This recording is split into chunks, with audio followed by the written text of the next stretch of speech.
Hello crypto chemistry. In today's presentation we're going to look at the Ichimoku cloud indicator and how we can use it to predict crypto price trends.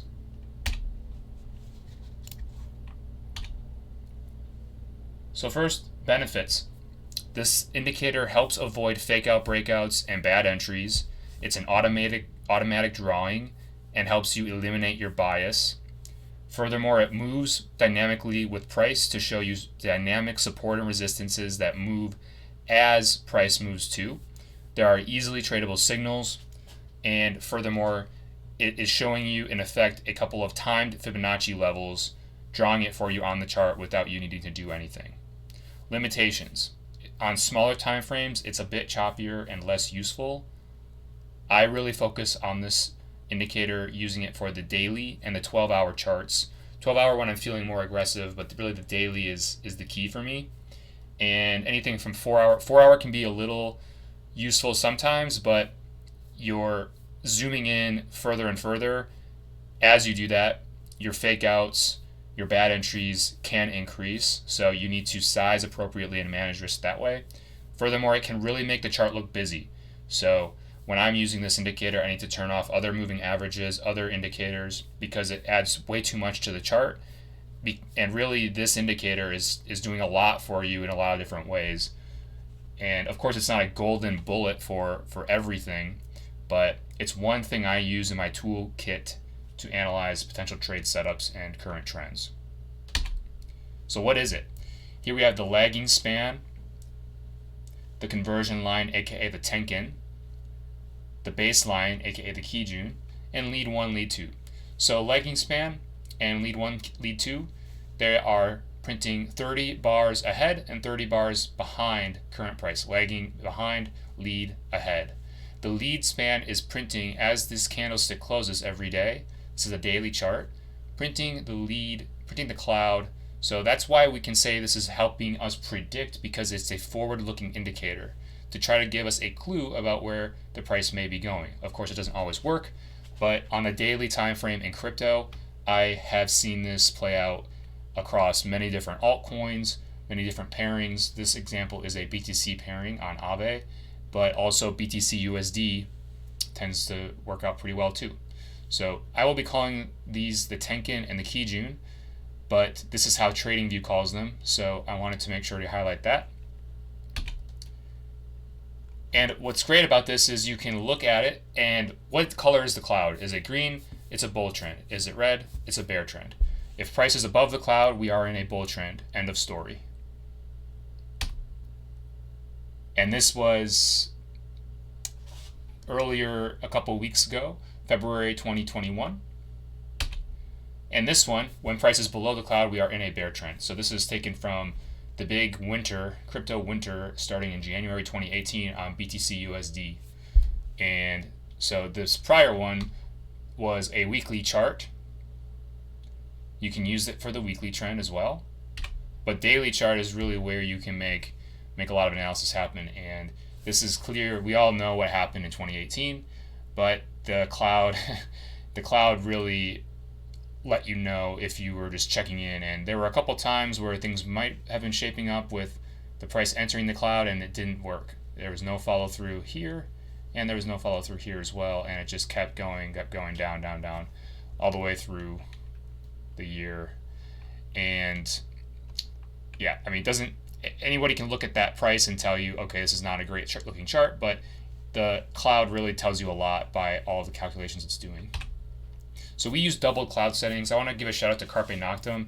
He was, and remains, he still is, one of the lead evangelizers of the Ichimoku cloud. He's got a great YouTube series, and I've got a link here. I will provide a link in the description, because you should still check out his older videos. So he made some really great videos in 2016. I found them in 2017 to learn how to use the cloud. Everything I know about the cloud started with him and his good friend Ledger Status. So those two influencers, they really spread the word about the cloud and they learned it well. And I want to just give a shout out to them, because without them, I wouldn't know how to use the cloud. And so I wanted to provide some information as a little bit of an update to his series in a way, but also how I use it as well, a little bit differently. So certainly recommend his videos.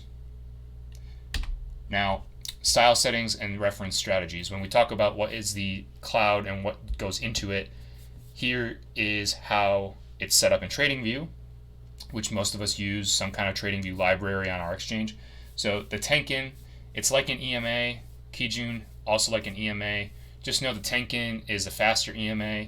Kijun is a slower EMA. So if the Kijun is your 200-day EMA, the Tenkin is your 100-day or something like that. Not actually, but you get the idea. Lagging span, we talked about, it lags 30 periods behind the current price.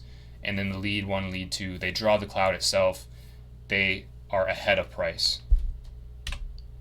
The custom inputs and reference formulas. So here are the settings we use. You can check it out and pause the video if you want to set up your TradingView like the way we use it. We double the defaults is how Carpe Noctem kind of talks about it, saying, all right, these markets are 24/7, so we want the drawing to incorporate more price action than the standard default, which is focused essentially on stocks and the like. That's a controversial view. There are a lot of people who stick to singled, but I've found doubled works really well for me, and I learn the way Carpe Noctem taught, so I use the doubled settings. You can see what the actual formulas here are if you wanted to know exactly what's going into that. So these Kijun and Tenkin, they're similar to an EMA, but they're not quite the same. And you can see here the Kijun is considering 60 periods versus the Tenkin's 20. Thus, Kijun is a longer term, slower moving one. Tenkin, faster.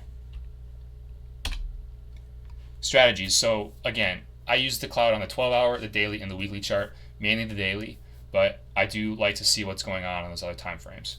So 3 different patterns, 3 different signals we're going to watch here, and I'm going to dive into. First, the edge to edge, call it E2E, Kumo breakout, and Kumo twist. So here we have Aave BTC. This is the first of 3 different charts I'll show you.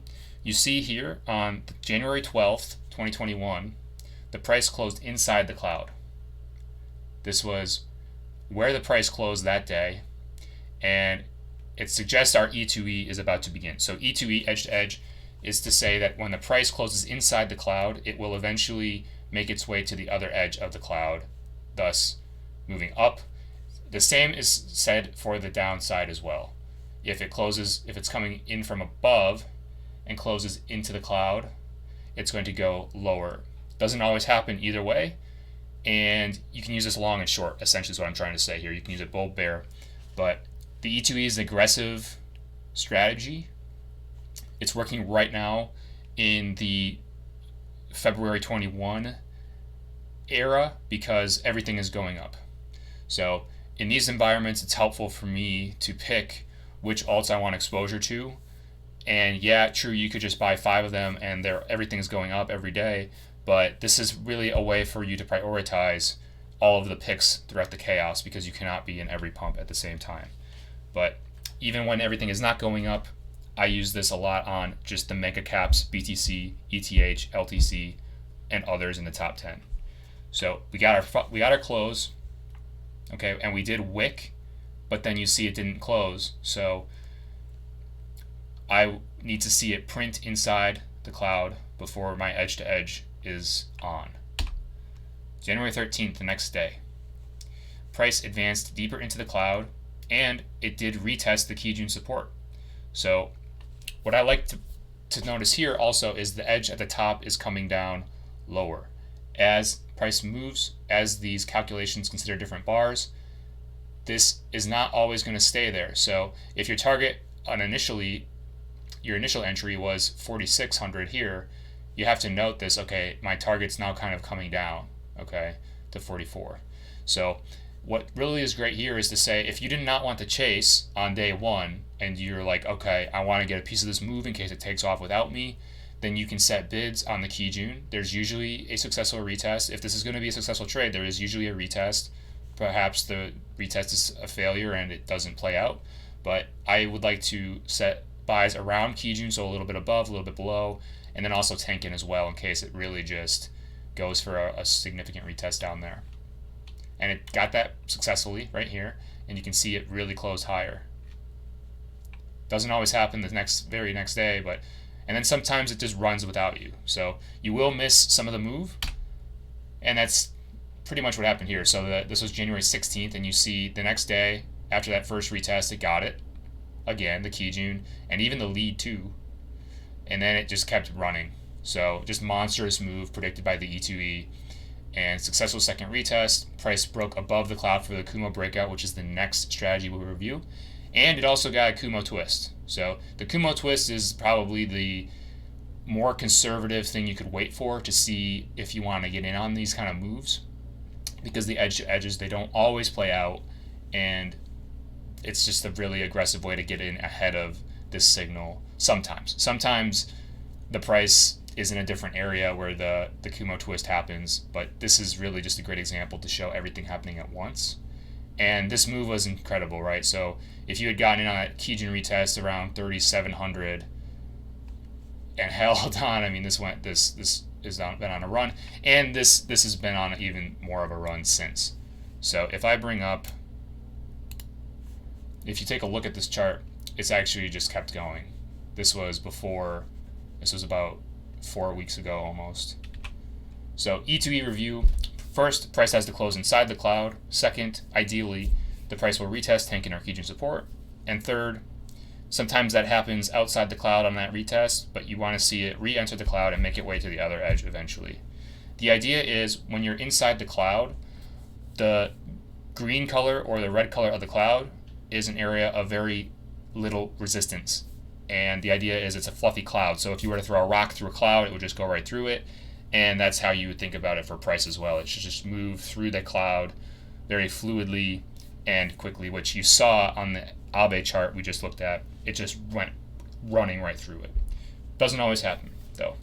So E2E patterns tend to play out regardless if price is entering from the top edge or the bottom edge. So bearish E2E, you can look to short if it's entering from above the cloud and closing inside, or bullish, look to long if it's entering from below the cloud. So next, we will look at the Kumo breakout. This example is from October 2020. Price broke above the cloud and retested the lead span support, which is the top of the cloud right here. And it continued to break higher. This was October 2020, and this was at 11K, which today, BTC is around 47K. So the great signal, and there was a lot of chop afterwards, of course, and a lot of other things like price levels and moving averages that we take a look at, but this is, again, one tool belt item you can use. And very simple.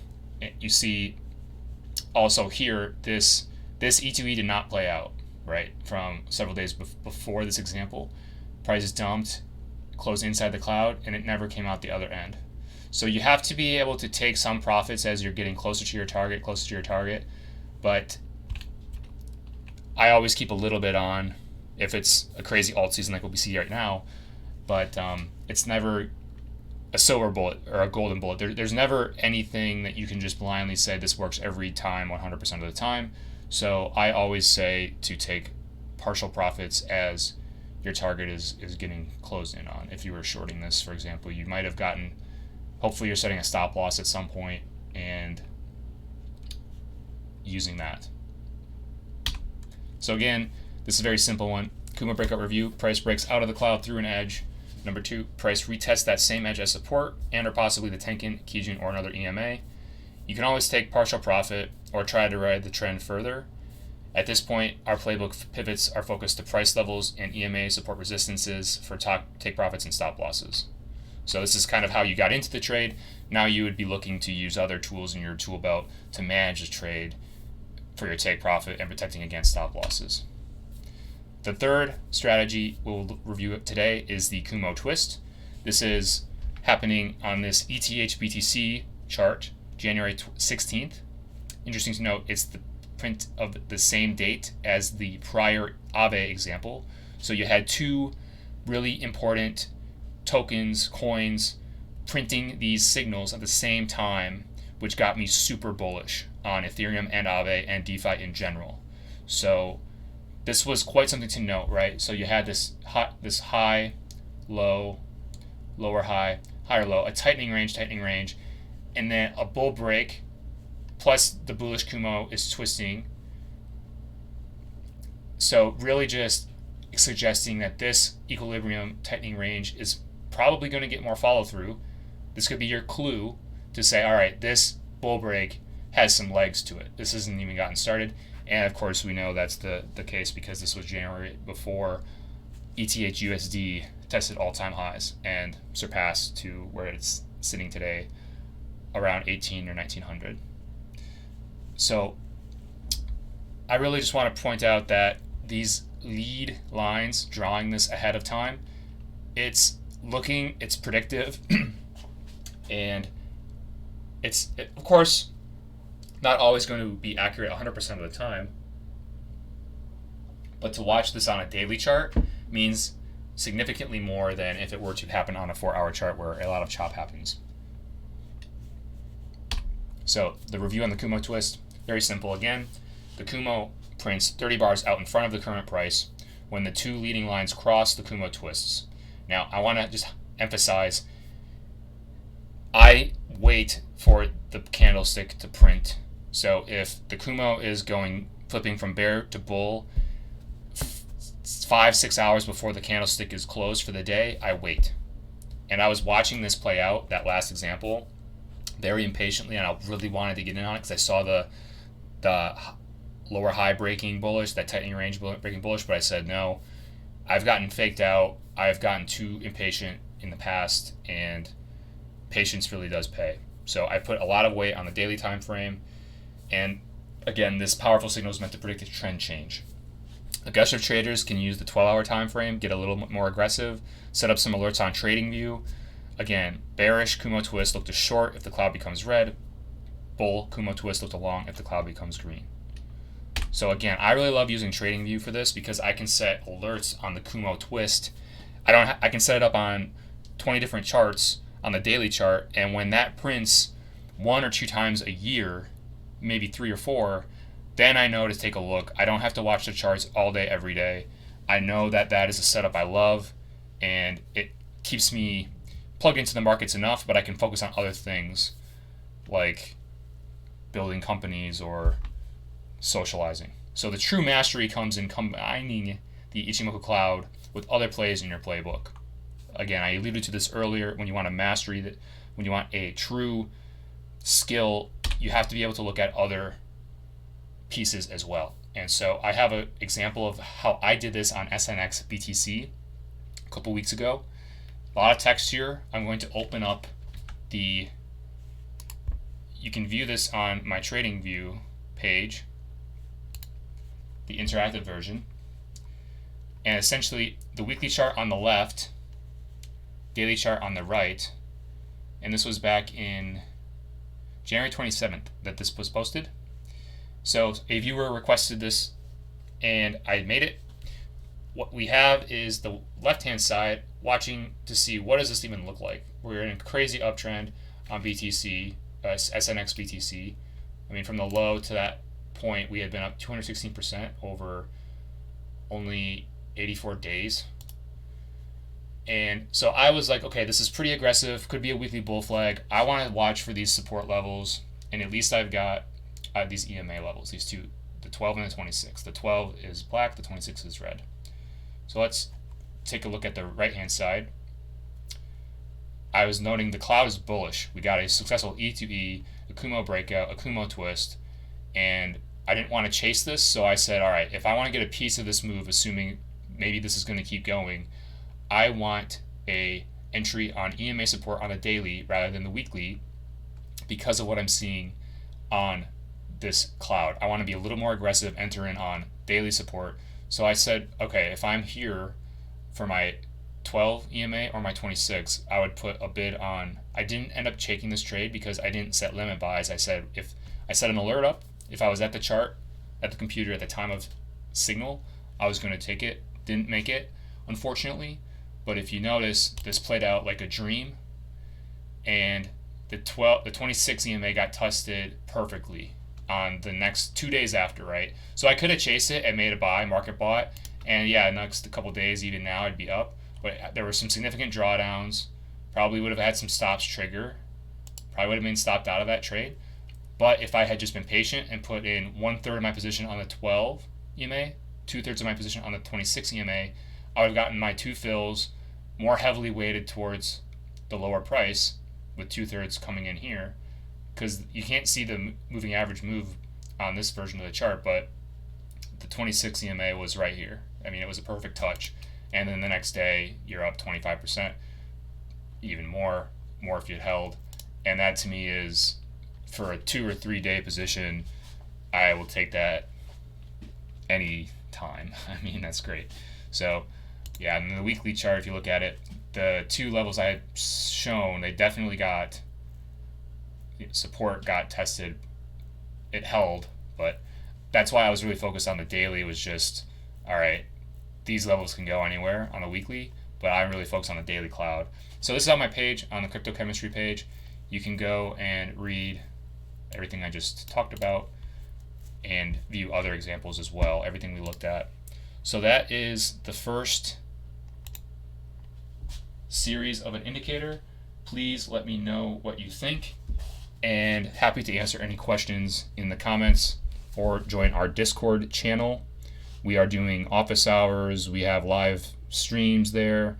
Everyone's indicating different charts and sharing ideas, sharing news. So trying to open everything up and share thoughts, as right now a lot of edge-to-edge trades are setting up, following through in crypto on alts. So it's been a great couple of weeks, and just want to make sure we can prioritize our trades, manage our risk in this insane hype cycle, because there will be a reversal eventually.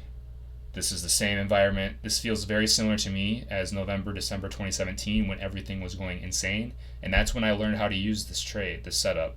So I feel very similar to that time. I gave a lot of profits back because I didn't think it was going to stop. This will stop, and we'll get another winter. Who knows when or how long that will last, but we won't know until hindsight kicks in. So please, again, feel free to reach out.